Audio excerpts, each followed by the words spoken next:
But don't you think that this is an inadequate conception of God? A God who says, if you measure up to these standards, then I will love you. As the greatest conceivable being, the most perfect being, the source of all goodness and love, God's love must be unconditional and impartial. Therefore, the Islamic conception of God seems to be morally inadequate. Philosophically, therefore, I cannot agree to it. My second misgiving about Islam is that it has a historically inadequate conception of Jesus. According to the Quran, Jesus was not divine, but merely a human prophet. The Quran says, they are unbelievers who say, God is the Messiah, Mary's son. The Messiah, son of Mary, was only a messenger.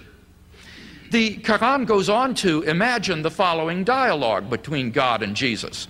God said, Jesus, did you say to men, take me and my mother as gods?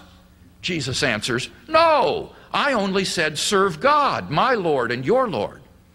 This passage evidently embodies the misunderstanding that the Christian Trinity is supposedly comprised of God the Father, Mary, and their offspring, Jesus, a view which no Christian would affirm. The Quran also states that Jesus was not in fact crucified. It says, Jews say, we slew the Messiah, Jesus, son of Mary, the messenger of God. Yet they did not slay him, neither crucified him, but only a likeness of that was shown to them. Later, Muslim tradition says that Judas was mistakenly crucified in Jesus' place. Now, obviously, either the New Testament or the Quran hasn't got its facts straight here. They can't both be right. Both claim to be divinely inspired, so you can't settle the issue by appealing to that. So we must simply ask ourselves the question, which is more apt to be historically reliable? A collection of documents which was written down within the first generation while the eyewitnesses were still alive, or a book written 600 years later by a man who had not even any first-hand contact with the New Testament? Why, to ask the question is to answer it. The primary source document is clearly the documents of the New Testament. And in fact, legendary stories about Jesus have found their way into the pages of the Quran. I'm referring to stories about Jesus which are found in the so-called apocryphal Gospels. These are forgeries which appeared in the 2nd and 3rd centuries after Christ, and which the Quran unwittingly repeats as facts.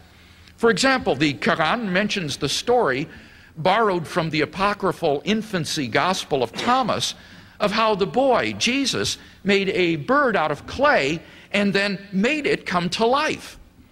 The story of Jesus' birth is also fancifully embellished in the Quran. Jesus comes out of Mary's womb talking and expounding Islamic theology. Here's how the Quran describes Jesus' birth. When Mary felt the throes of childbirth, she lay down by the trunk of a palm tree, crying, "Oh, would that I had died."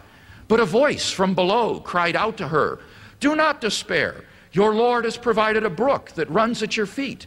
And if you shake the trunk of this palm tree, it will drop fresh ripe dates in your lap. Therefore rejoice, eat and drink." Carrying the child, she came to her people, who said to her, "Mary, you have surely committed a monstrous thing.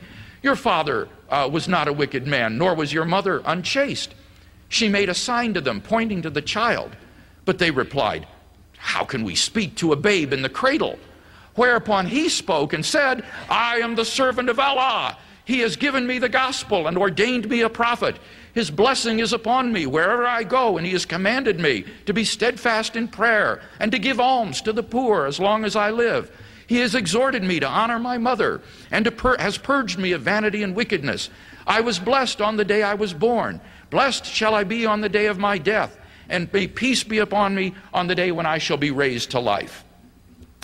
I think it's painfully obvious that this story has been rewritten in light of Islamic theology.